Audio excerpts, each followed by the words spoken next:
अस्सलामुअलैकुम। मोहम्मद अज़हर सिद्दीक अपने programme political diaries के साथ हाजिर खिदमत है।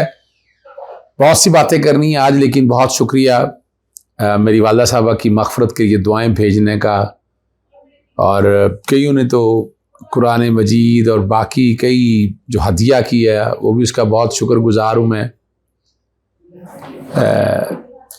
बहुत सी बातें करनी होती हैं, लेकिन ये मालूमा को तो भूल नहीं सकता जिनकी वजह से अज़हर सिद्दीक को आप लोग जानते हैं। बड़ी दुआएं हैं मेरी वालदा साहिबा की, अल्लाह ताला उनकी मग़फ़िरत करे, दर्जात बुलंद करे, उनकी मंज़िलें आसान करे। ये सालाना बरसी में हर साल ज़रूर मैं भाइयों और मेरे वालिद साहब हम मिस नहीं करते, याद करते हैं अपनी वालदा साहिबा को। बहुत से लोगों का इस पर इख्तलाफ है, वो रहे इख्तलाफ अपनी जगह पर,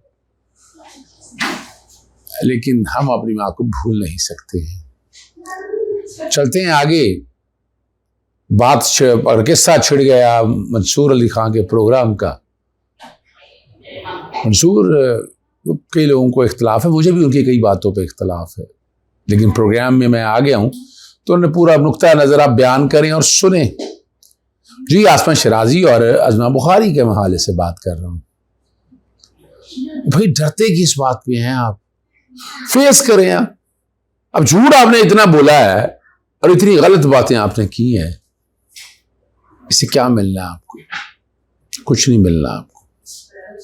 हकाइक में आगे चले आप, जिंदगी में सीखें चीजों को जो आपको आगे लेकर जाएंगे। क्या आप नहीं चाहते कि जिंदगी में कामयाबी आपको मिले? लेकिन जो दूसरों के सहारे पे जब कदम उठाएंगे यही हाल होगा।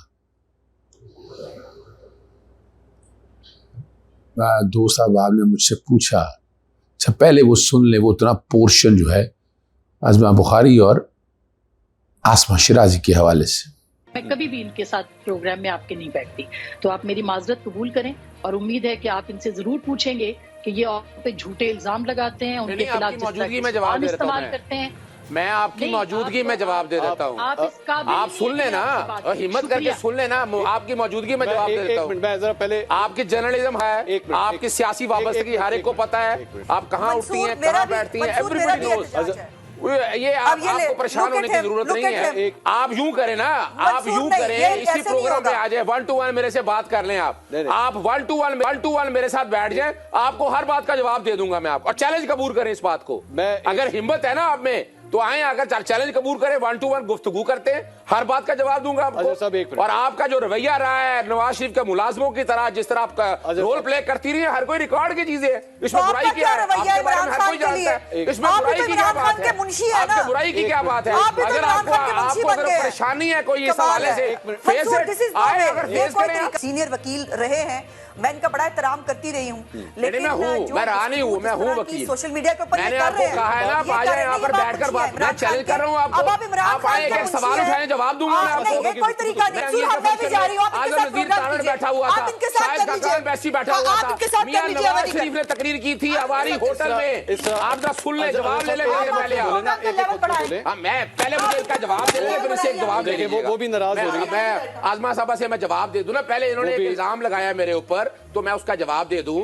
इन्हें याद नहीं है, 2 फंक्शन है हवारी में हुए, उसमें आजम नज़ीर तारड़, इनके वजीर कानून बैठी हैं, शायद खान अब्बासी बैठे हैं, नवाज शरीफ ने तकरीर की है, और उसमें जो नारे लगे हैं पाकिस्तानी फौज के बारे में, आपको अंदाजा नहीं, हम लोगों ने बड़ा स्ट्रिक्ट कंडेम किया उस बात को, और ये हम सब गवाह इस बात के। और ये जिस बात की बात कर रही है एवनफील्ड के सामने। अच्छा इसका जवाब, मैं आगे बताता चलूँ। मैं प्रोग्राम का आप जो दूसरा हिस्सा जो बात का, उसमें जो मंडे वाले दिन केसेस की समाअत होनी है, चले वो मैं चाहूँगा कि वो पीर वाले प्रोग्राम में ही आपको बताऊँगा।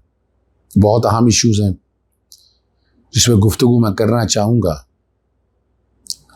और मैं पीर वाले दिन इस पर गुफ्तगू करूँगा। इमरान रियाज की रिहाई के हवाले से आज शाम को 5 बजे लाहौर प्रेस क्लब के मुज़ाहरा है सहाफ़ियों का, आप सब लोगों से शिरकत की गुजारिश है। मैं भी इंशाल्लाह आऊँगा और आप लोग भरपूर शिरकत कीजिएगा।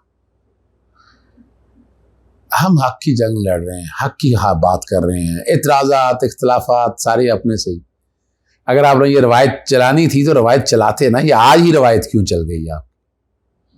ये पीछे जिन्होंने ये दायरे क्रॉस किए तो दायरे तोड़े, तो क्या चुन चुन के लोग अपनी मर्जी के लेके आने हैं?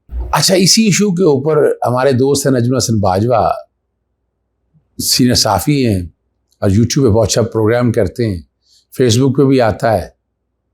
उन्होंने इसको मेरे प्रोग्राम को ज़ेरे बहस बनाया और अपना नुक्ता नज़र बयान किया। मैं चाहूंगा वो भी आप साथ ऐड जरूर कर लीजिए। नाज़रीन किराम, इलेक्ट्रॉनिक मीडिया पे इन दिनों ये बड़ा कम नजर आ रहा है कि कोई इतनी गर्मा गर्मी हो जाए कि कोई शो ही छोड़कर जो है ना वो चला जाए। आज नाज़रीन किराम ऐसा हुआ है कि एक गेस्ट की वजह से 2 बंदे छोड़कर चले गए प्रोग्राम। सीनियर तरीन जर्नलिस्ट जनाब मोहतरमा आसमा शराजी साहिबा और इसी तरह से सीनियर तरीन पॉलिटिशियन जनाब मोहतरमा अज़मा बुखारी साहिबा, ये शामिल थी। अजहर सदीक एडवोकेट हमारे दोस्त भी हैं, इमरान खान के वकील भी हैं, बड़ा शानदार वकील है, बहुत शानदार वकील है। तो अजहर सदीक के साथ मौजूद थे ये तीनों पैनलिस्ट एंकर मंसूर अली खान के प्रोग्राम में। तो जनाब इस प्रोग्राम के दरमियान इतनी गर्मा गर्मी हुई कि मैं तो कहूँगा कि अजहर सदीक छा गए। तो जनाब वाला आज प्रोग्राम था जिसमें एंकर मंसूर अली खान ने बुलाया हुआ था तजियाकार जनाब अजहर सदीक एडवोकेट को, इसके साथ आसमा शराजी साहिबा थी और अज़मा बुखारी साहिबा थी। जनाब जो ही प्रोग्राम शुरू हुआ तो आसमा शराजी साहिबा कहती हैं कि मैं मंसूर आपके साथ एहतजाज करना चाहती हूँ। और एहतजाज किस बात पे करना चाहती हूँ? वो कहते हैं जनाब मंसूर मैं इस बात पे एहतजाज करना चाहती हूँ कि मुझे बताया गया था कि अतर काज़मी आ रहे हैं और अज़मा बुखारी आ रही हैं और यहाँ पर अजहर सदीक बैठे हैं। और फिर जो लफ्ज़ देखे उन्होंने कहा जी मैं एक ऐसे शख्स के साथ स्क्रीन नहीं शेयर कर सकती जो मेरे पे हम ख़वातीन के ऊपर इल्ज़ाम लगाते रहे हैं और ये वो। और उन्होंने कहा जी मैं छोड़ के जा रही हूँ। अभी वो छोड़ के गई नहीं थी, बैठी हुई थी स्क्रीन पे। तो अजहर सदीक बोलना शुरू हो गया और उन्होंने कहा देखें बीबी, उन्होंने कहा नहीं, उन्होंने कहा देखें मैं आपकी मौजूदगी में कह देता हूँ, मैं आपके सामने रख देता हूँ चीज़ें। मैंने क्या अच्छा ये जो बात थी ना आसमा शराजी की, मुझे ये बड़ी महसूस हुई। ठीक है, ख़वातीन के ऊपर इल्ज़ाम लगाने पर उन्होंने बड़ा माइंड किया, उन्होंने कहा कि ये नहीं। तो जब आपने वो बकरे चढ़ेंगे सरदार और ना वो होगा ना गोश्त चढ़ेंगे और ना उल्लू जागेंगे, कुछ इस तरह का इन्होंने कॉलम लिखा था। जब आपने बुशरा बीबी को अटैक किया था तो क्या आप बुशरा बीबी जो है ना वो सिर्फ मतलब देखें, मैं तो कहता हूँ हर एक खातून की इज़्ज़त है, आसमा शराजी की भी मेरे लिए दिल में उतनी इज़्ज़त है, सबकी उतनी, मरीम नवाज़ की भी इज़्ज़त है, खातून होने के नाते सबकी इज़्ज़त है। तो क्या जब उनके लिए आपने बुशरा बीबी के लिए कहा था तब जो है ना वो आपको नहीं याद आया था?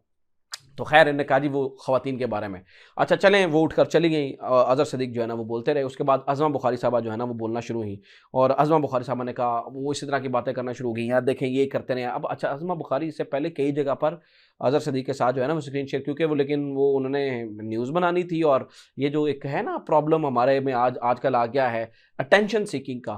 तो चलें मैं कहता हूँ जी आसमा शराजी की बात समझ आई, लेकिन आसमा शराजी को ठीक ठीक जवाब दिए। अब अज़मा बुखारी साहबा जब इस तरफ जाने लगी तो फिर जो अजहर सदीक है, मैं उनके दलाइल के से मुतासिर हूँ, उन्हें फिर ऐसी दलीलें दी। उन्होंने कहा आप कौन सी बात कर रहे हैं, आपने हवारी होटल के अंदर 2 तकरीरें की थी, आपको याद नहीं है? आपको याद नहीं है मरीम नवाज़ की मौजूदगी में क्या नारे लगे थे? आपको याद नहीं है हमने तब कंडेम किया था? आपको याद नहीं है फ़ौज पर किस तरह का क्रिटिसिज्म किया करती थी? तो हम कंडेम किया करते थे उसको। तो उन्होंने नाज़रीन किराम ये बात की और इसके बाद जो है ना वो जब लाजवाब हो गई अज़मा बुखारी साहबा, उनके पास जवाब ही कोई नहीं था, तो वो भी उन्होंने माइक उतारा और उतार के जो है ना वो चली गई। उन्होंने कहा जी मैं भी अजहर सदीक के साथ जो है ना वो स्क्रीन शेयर नहीं कर सकता। अब चलते हैं आगे, सुन लिया आपने वो सारी बात, चलते हैं आगे। आगे कहाँ चलना है?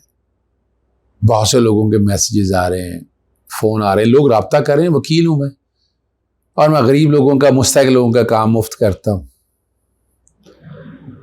कई जो गिरफ्तार किए और ये जुल्म हो रहा है, मैं बताऊं आपको, ये सोचना चाहिए जो मुल्ज़िम है उसको पकड़ें, उसके ख़ानदान को नहीं। ना ये देखा जा रहा है कि औरतें हैं, ना ये देखा जा रहा है बुजुर्ग हैं। एक क्या मैं कहूँ, बैत उठाया हुआ है और हाँ की जा रहे हैं। ये पुलिस का रवैया ठीक नहीं है और जस्टिस अनवारुल हक पन्नू ने बिल्कुल ठीक कहा था। मौका मिला था पुलिस को अपना रवैया ठीक करने का, मगर ये पुलिस अपना रवैया ठीक नहीं करना चाहती। इसे ठीक करना चाहिए रवैया अपना। इंसानी हकूक़ की तंजीमें इस मामले को बड़ा सीरियसली टेकअप कर रही हैं। पाकिस्तान में इस वक्त माशरा लगा हुआ है, फाशिस्ट गवर्नमेंट है, डूब मरने का मकाम है इनका।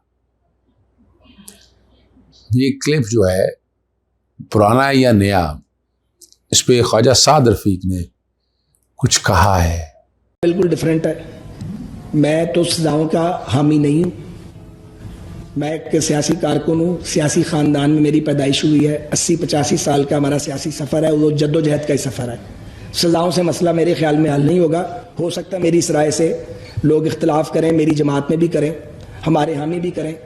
ये तो गलती का एतराफ़ है और एक दूसरे को माफ़ करने की बात है, क्योंकि हमें मानना पड़ेगा कि हमने ये गलती की है। और अगर हम सज़ाओं के मामले में चले जाएंगे तो हम मुल्क को मज़ीद बर्बाद कर देंगे। मेरी ये ज़ाती राय है। मैं ये समझता हूँ कि हमें अपनी गलतियाँ माननी चाहिए और ये तय करना चाहिए आइंदा ये गलतियाँ नहीं करेंगे। और जो गलील इल्ज़ामात हम एक दूसरे पे लगाते हैं उनसे हमें विड्रॉ करना पड़ेगा, ताकि एक मिनट, वो एक सेकेंड, वो गलील इल्ज़ामात जब तक लगते रहेंगे बातचीत का माहौल पैदा नहीं होगा। बातचीत का माहौल पैदा नहीं होगा तो लोग जो है वो पिसते रहेंगे गलियों के अंदर, लोग भूखे मर रहे हैं। इसलिए मैं तो बातचीत के माहौल का हामी हूँ। मैं तो ये नहीं समझता कि हम पॉइंट ऑफ नो रिटर्न पे पहुंच जाएं और कहें कि हम अब एक दूसरे की शक्ल नहीं देखेंगे। जितना मर्जी नापसंद है हमें एक दूसरे की शक्ल, और जितनी मर्जी तलखी है एक दूसरे के साथ, रास्ता बातचीत से निकलेगा। लेकिन उसके लिए माहौल बनाना पड़ेगा, और माहौल सबसे पहले उसको बनाना पड़ेगा जो ज्यादती करता है, जो भी हम में से करता है, जो झूठ बोलता है, जो इंट्रीग करता है। इस तरह नहीं होता कि पहले किसी को रगड़ो, रगेदो, रियासती इदारे मिलके तो वो उनको खराब करे, एक मुंतखब हुकूमत को गिरा दो साजिश के जरिए, जिसमें एस्टेब्लिशमेंट के अफसरान भी मौजूद हों, सहाफ़ी भी बाज मौजूद हों, और एक बेनिफिशरी बन जाए एक पार्टी, उसको इम्पोज कर दो, चलते हुए मुल्क को खराब कर दो, जेलों में डाल दो, उनके घर वालों को, उनको मेंटल टॉर्चर करो, मुल्क की इकॉनमी का सत्यानाश कर दो। गवर्नमेंट को गिराने को साजिश के हवाले से, साथ का हिस्सा देने के हवाले से तबाही कर दी है ऑपरेशन रजीम चेंज ने। और देखिए, मैं कुछ यादाश्त के तौर पर कौमी असम्बली की 80 इस्तीफ़ों को मैं ख़िलाफ़ था और अल्टीमेटली हम वहीं तक पहुँचे। एक और मेरा गोल्डन जो है ना वो ट्वीट है, इमरान खान छक्का मारने के लिए तैयार, अपोजिशन कैंपों में परेशानी, तहरीक अदम एतमाद पेश नहीं, असम्बली तहलील हो सकती। 27 मार्च 2022 ये मैंने उस वक्त कहा था। इसका दूसरा पोर्शन है, वरना तहरीक अदम एतमाद में सुकम है, स्पीकर रूलिंग से मुस्तरद कर दे, असम्बली तहलील। 3 अप्रैल को यही बात, और 7 अप्रैल को हमारी सुप्रीम कोर्ट जो कह रही थी इलेक्शन की तरफ चले गए, यहाँ चले जाते, ये मुल्क के हालात ना होते, ये हो रहे हैं। तो चेस बोर्ड के ऊपर ये कुछ चीज़ें लिखी हुई थी, वो ट्वीट बैकग्राउंड पे मेरा चल रहा है। चले, मैं इजाज़त चाहता हूँ। अस्सलाम वालेकुम, अल्लाह हाफ़िज़, पाकिस्तान जिंदाबाद।